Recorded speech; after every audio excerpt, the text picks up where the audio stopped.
everyone. You're watching Holla at a Hero, where we talk with everyday heroes doing the good hard work to bring heaven on earth.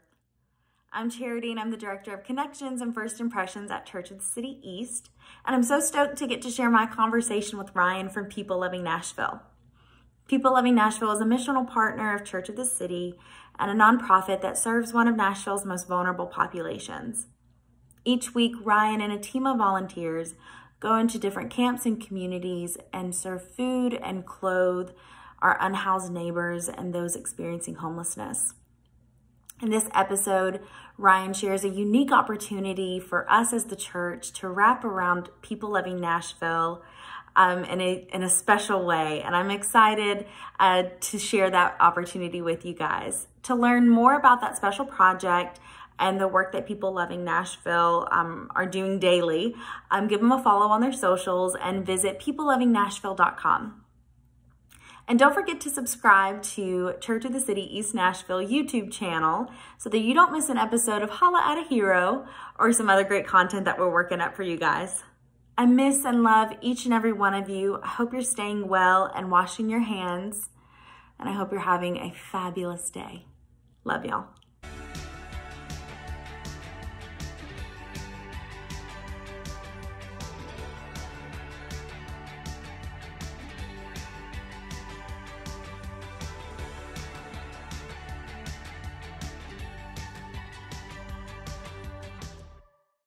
Hey, Ryan. Hi. How's it going? I'm good. How are you? Surviving and kind of thriving. Okay, good. That's awesome. You got a candle lit back there. It's probably got good vibes. Yeah. It's Christmas. It's a Christmas meal, I'm not gonna lie.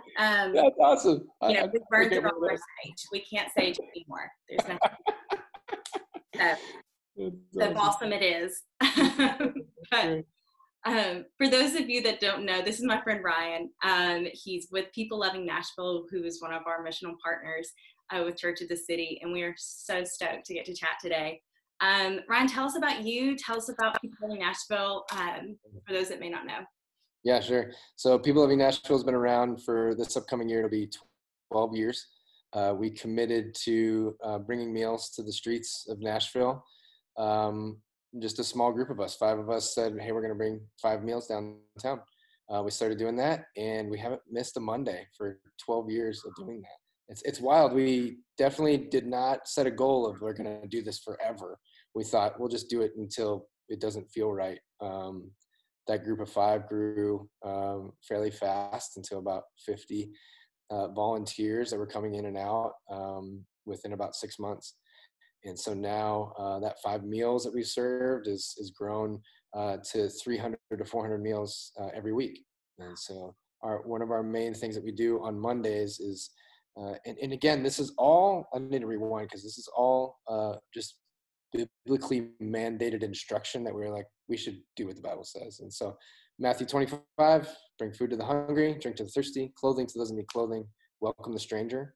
And so we were like, all right, let's do that in our own backyard. And we thought we could do that, and we did. And so God blessed that. It's by no smarts or brawn of our own. It's all how God has chosen to say, this is what I'm going to do with this. And so we've done the best that we can to stay as close to God's heart on this. And we've learned a lot. And so we come to bring the food and the drink and the clothing and the community side.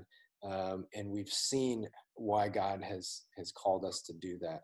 And so if you recall another scripture where Jesus' prayer was that he would want us to be one amongst ourselves, just as he is one with his Father, a wild prayer from Jesus saying, like, I want you guys to be as intimate as I am with my Father. When that kind of when I heard that and saw that as an adult, I was like, oh my gosh, that's People Loving Nashville. Like, we are becoming one. It's a total mismatched, totally, wild and dynamic family that have come together, both those that are serving and those that we're serving. But it's a beautiful thing that we get to share a community over a meal. And sometimes we're providing a meal for somebody that hasn't had a meal that day or that week or in the past few days.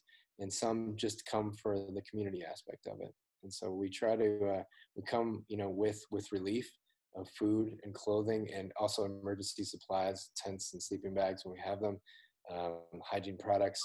Um, but then also we use that community factor to say, hey, if you're wanting more sustainable help, long-term resources, we work as a bridge for those that want to get into other resources. So we have a lot of key relationships within the city with some really awesome agencies here in town, whether it's mental health resources, or addiction resources, or housing resources.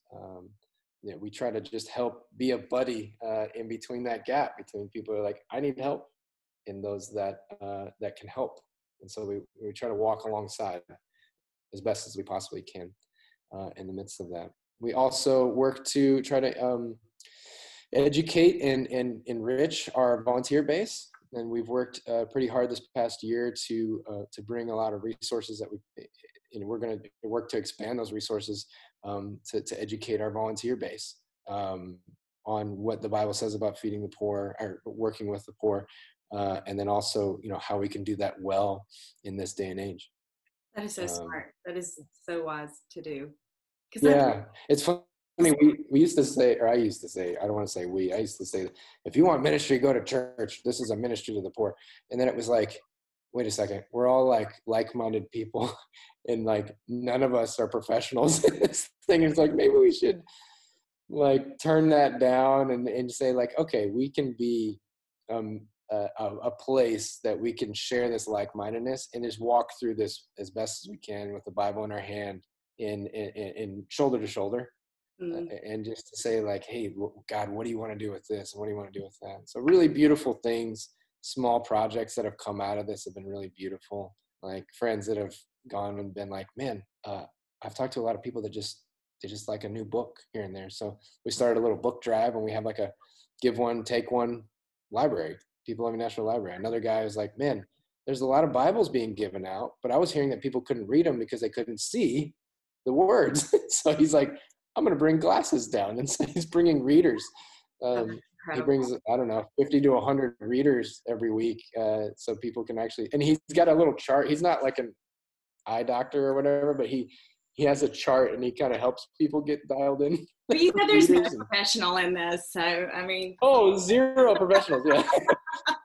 Yeah. And the cool thing too, that I would say, well, I don't know, there are some actual professionals. So there's other organizations that are just partnering up with us. It's a beautiful thing. It's like a circus down there. We have Shower Up, which is another agency in town. They provide showers. So they do 50 or 60 showers on Mondays. Wow. And then the Nashville Street Barbers, they're an awesome organization that grabs a bunch of just local barbers and hairstylists, and they line up 8 different chairs, and they're doing 40 haircuts a week.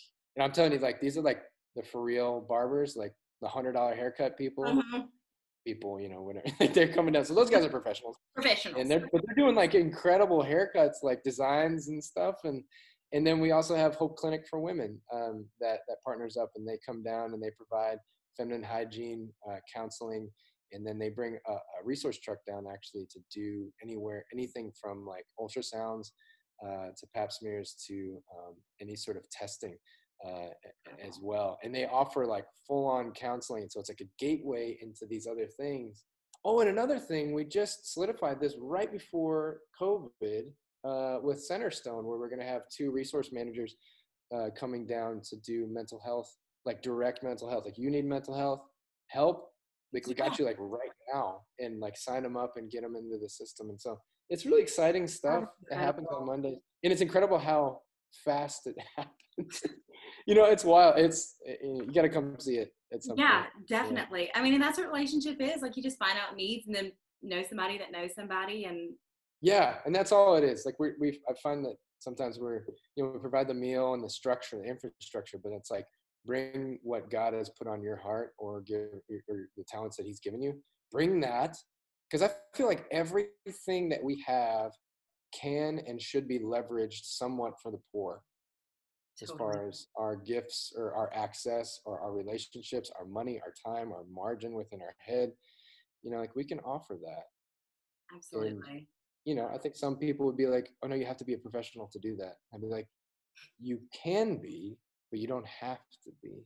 But if you know the alphabet and the different sizes, you too can have an eye exam on the streets. I love that. Totally. That's awesome. Yeah. Well, okay, so talk to us a little bit about the tornado. I know you guys serve people kind of all around Nashville. So I can't imagine that the tornado skipped your communities. Yeah. What does that look like? What did Pretty wild. So the church that we our kind of headquarters are based out of, like where we do all of our cooking and our operations as far as like organizing, and all of our donations are based here. I was getting calls the next day on March 3rd, like, dude, did the church get taken out? And I was like, I don't know, I haven't been down there yet. And I came down, and it was, I mean, a half a mile, I think, from the church that we're based out of, the direct path. I mean, I can stare out the window and I can actually see like the path, like right over here. So it's very close. So as far as the direct neighborhood is concerned, it's very interesting because there's a lot of low income houses that were affected, in apartments and like duplexes that were affected. And then there was some very like wealthy neighborhoods really close to here that were affected. Obviously the 5 Points area, where the East Side Church used to meet. All of that, I know you guys are very aware of the destruction that happened over there. We immediately started drives and just being kind of a resource center.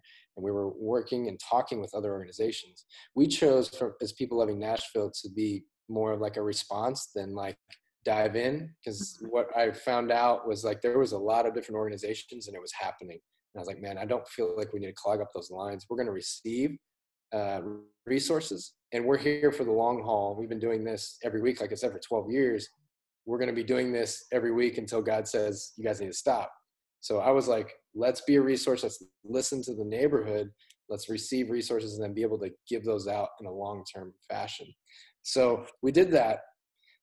But on top of that, we had direct communities that we were working with. And specifically, there was 2 families that we were working with in a hotel that was in the direct path.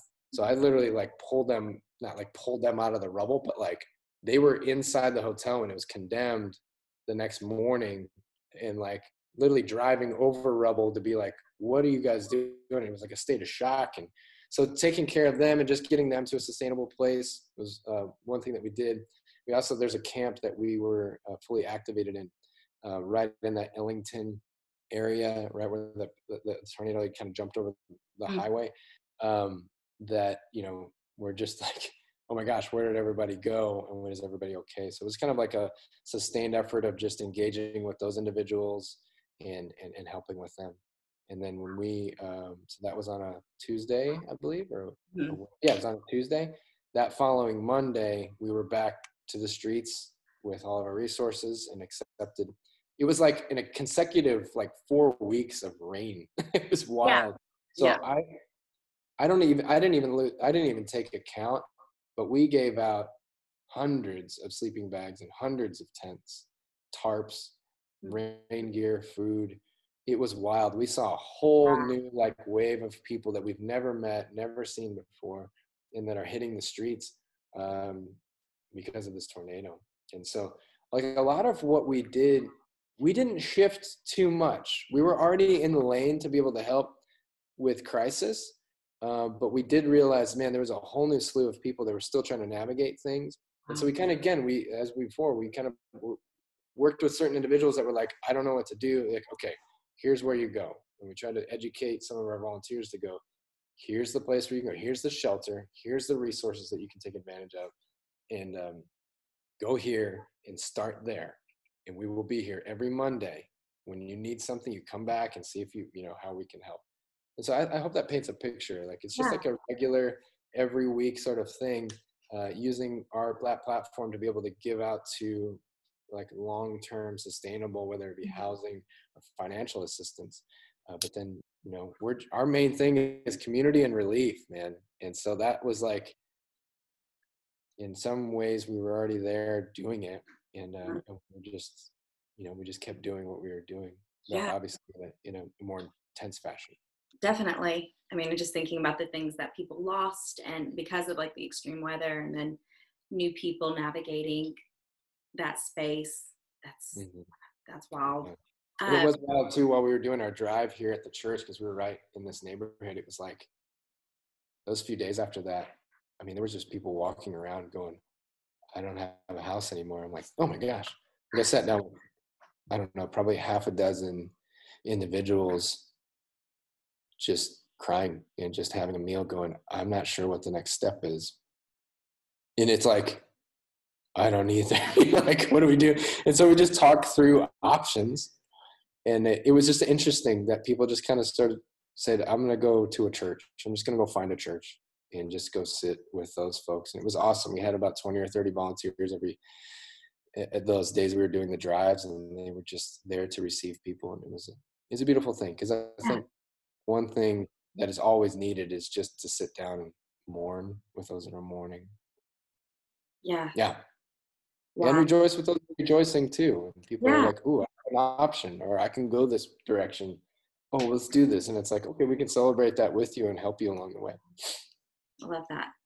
Um, so speaking to community and like communing together and doing life together, obviously with COVID-19, coronavirus, pandemic, all the words, that's not really encouraged. We're not really um, encouraged to go out. We're not encouraged to, we're mandated to stay at home if we can. And um, so people doing life together in camps, those that rely on other people for support.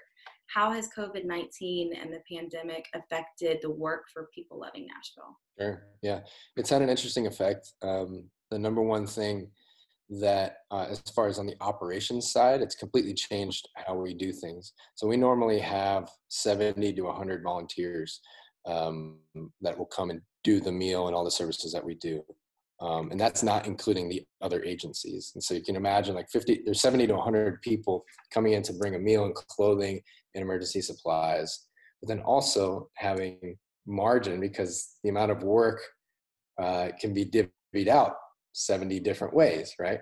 And so that's what, like, where we felt like, man, that we're missing that aspect of it because we've now just said, hey, we want to adhere to as best the policies that we're being encouraged to adhere to.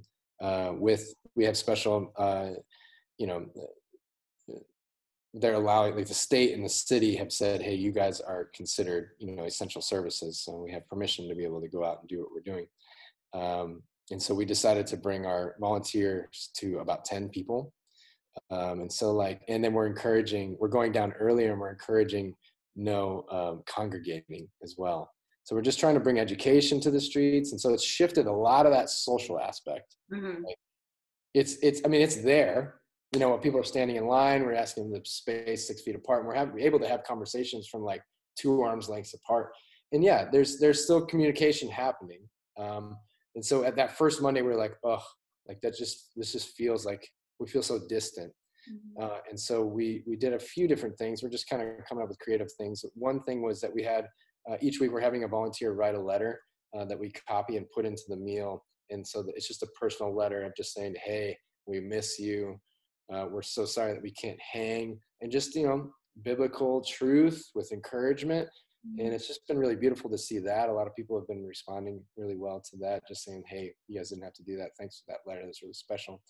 Another thing is one of our volunteers, Jackson, has gone around and just said, hey, if there's any prayer requests that you guys don't mind me recording, and then we have like just kind of just this, activated volunteer group. We're not putting it on the socials or anything just yet, but like volunteers that are activated and doing, every week work.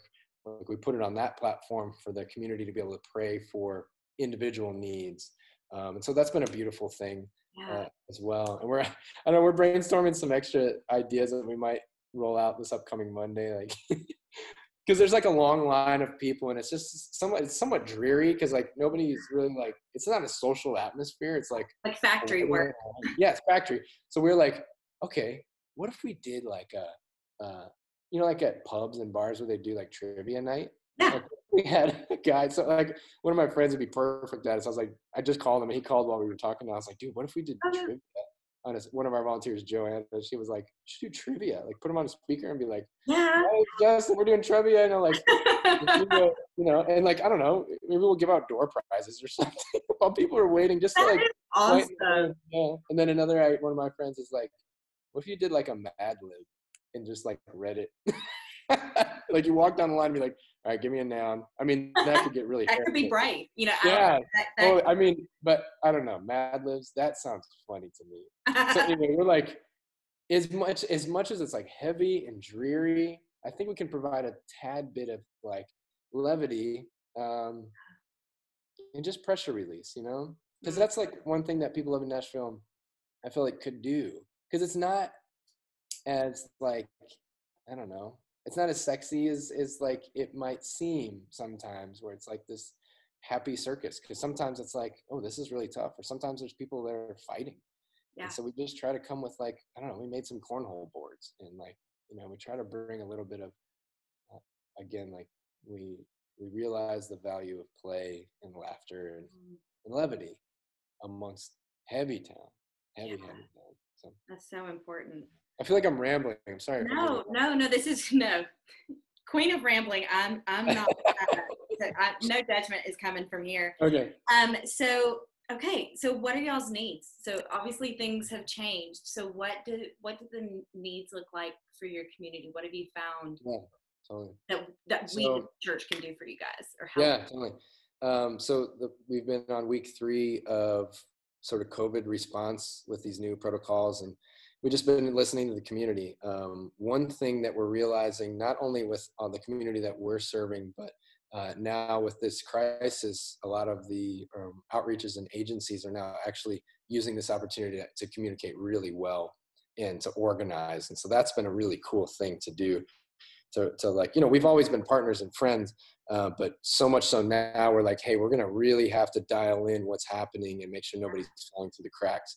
And so a lot of cool processes have come about, where we've been able to locate most of the camps that we know of here in greater Nashville, and to make sure that every single one of those camps is somewhat, at least that we have somebody checking in on those folks to say, hey, do you have food? Do you have water? Do you have hygiene products? Do you have sanitizing, anything? And so with those efforts, we just signed on yesterday to take care of 8 different camps here in town. And so the goal that we're trying to achieve with people living in Nashville is 8 camps for 8 weeks to provide sustainable food for them. And so what that it kind of basically looks like is just a food box with pop-top cans of soups and chili and beans, those sorts of things that they could cook on site, because the state and actually the nation protocol right now is encouraging those that are experiencing homelessness to stay home and to stay in their camps instead of going to the already overfilled shelters. And so Nashville has a shelter, a main shelter, the Nashville Rescue Mission, and then they have an overflow shelter as well. And so they're still encouraging folks like, hey, if you don't have to go to those shelters, you have ways of staying in your camps, which there's a lot of people that do, to stay at their camps. So on top of restaurants closing down, normal resources of income or money are just taken away, whether that be day labor, or some folks that we serve are, they work in the restaurant industry, they're dishwashers or cooks, and they're still experiencing homelessness. Those jobs have gone away, and all the way down to folks that are like, man, I'm normally either selling the contributor or flying a sign. And those opportunities are gone as far as the downtown, because there's nobody downtown. Right. And so all of those things taken away has resulted in one of my friends that kind of pushed a button for me this past Monday. And he asked for a meal, and he said, hey, can I get a second one? I'm pretty hungry. I said, yeah, absolutely. Got him a second meal. And he said, and I asked him, I was like, hey, where are you getting your food lately? And he's like, bro, I've been shoplifting for my food lately. And I was like, what? He's like, yeah, and so on top of all those other, revenues are gone. Also a lot of resources, food pantries are just not able to operate. Other ministries are not able to operate. Other agencies are just operating at a very bare bones level. And so I was like, man, we have access, we have relationship, we have resources, and we have a communication. So I thought, man, if we can be a place where we can collect food for these camps, let's do it. And so I kind of just jumped out on faith going like, man, we can mobilize enough people within the church, the greater church, to get involved. And so it basically, again, looks like pop top cans. And I can send you a list that you can put somewhere. Peanut butter and jelly, bread, Nutri-Grain bars, trail mix, just hearty things. And we can bring those into the camps. We have those relationships, we have those processes, we have the protective equipment. We can go in there and safely deliver a week's worth of groceries to each individual. And so our goal is going to be 240 of these actual week-long grocery boxes, which I've valued to be about $50. So again, it's canned foods, instant oatmeal, instant coffee. You could probably throw a 6-pack of waters, though we're going to work on our sustainable water resource for them. Any other those kind of sort of camp food, you know what I mean? Nutri-Grain bars and trail mix. Yeah, stick to your bones, trail mix. Yeah, exactly. And so the thought is that we would be a place you can drop it off as well, like here on the east side, just on Russell Street. I'll publish the times with you when we confirm those times, but we're thinking next week. You can literally drive up, drop the box. You don't have to touch or see anybody. We'll respect any distances and we introvert's dream. Totally, yeah. And you can just drop the box off and we'll make sure it gets to where it needs to go. And if you can't fulfill an entire box, that's fine. Just come over and just drop whatever you can off of the list. If you can just a few things, totally get it. Because one of our main challenges that we're coming up against is like, I can't go to a grocery store and buy 50 cans of chili. I just can't do it because they're one or two, the portion size per person. So I was like, well, how do we get around that? The church. Because I think the overarching thing of this too is that this distance that we have from each other is also the distance that we're creating, or that's created between us and the poor, us as the church and the poor. Like we couldn't have a greater barrier right now from the poor than now. Even us as outreach workers, we have a great barrier to get and to be the church to the poor. And I was like, man, we can creatively get around these barriers. We can do this as a church. We just have to stay creative and stay like active. And so I want to give an opportunity for the greater church to say, I'll stay active. And you can do that very easily. Like, give us the food and pray over that food before you give it to us, please. And pray that this is sustenance to their bodies and their souls and their minds, and that they feel the love of Jesus through this food. And I believe that. That's a beautiful blessing that you can give to somebody. And so I want to bring that message as much as I possibly can to anybody to say, dude, will you please partner with us in bringing food down? And again, it's easy. On the east side here, drop the box. You don't have to touch anything. You stay in your car. Or if you want to come out, you can give the stuff to us too. We'll probably have gloves and masks on, but Okay. Yeah. That's awesome. So how do people that want to learn more, want to stay in touch, want to, figure out how to get in touch with you guys, what's the best way? Where do they go? Sure. peoplelovingnashville.com. There's a button on there that we've made just COVID. You can click on that. There's some actually cool things that you could do if you're a seamstress or a seamster. I don't know what the guy version of that would be. Somebody that sews things. There's for a lot and hot glue. So yeah, totally. Yeah, you can. Right, that works too. But you can make masks that we're actually passing out as well. So we've passed out hundreds of those homemade masks. I mean, it's not like, it's not surgical grade, but it's something. It's somewhat of a barrier. Totally. And so we've been passing. Yeah, again, like I said, we passed out over 200 of those over the past few weeks into the camps directly. You can also just give financially there too, and then this food drop that'll be put on the site here fairly soon. I actually should write a note to update the website. Love that. So while you're working on your note, on a personal note, what's a new rhythm or new discipline that you've implemented during this season that has just saved your life? Yeah, about that. Yeah. What's what you would like to start implementing? Right. Totally. I would say one thing that I've definitely embraced. I mean, me and my wife, Christy, we have 3 little kids, 4 to 4 months, and they're awesome, but they are rambunctious boys. Mm-hmm. And I've realized that, you know, for the past few weeks, it's like sometimes I need to embrace the changing of the rhythm, maybe, of like, okay, today we need a slow dance, and today is straight on freaking hip hop, or the next day is going to be somewhere in the middle. Like, it's just the shifting of the rhythm, I think, is something that I would say that I can always do better at personally. But we found, like, even this morning, it was like I had an 8:30 call, and it just needed to be an 8:45 call. You know what I mean? Like, I just needed to say, I'm going to push that. And I texted the guy I had the call with, and he said, fine, that's great. And so it just needed that extra 15 minutes of just saying, I know, we're going to wrestle these boys for another 15 minutes and just, yeah, let's do that. And so I would say, yeah, embracing the rhythm I would embrace is the changing of the beats, you know, in real time. I dig it. Real time. That's Yeah. awesome. Well, Yeah. what's on your playlist right now?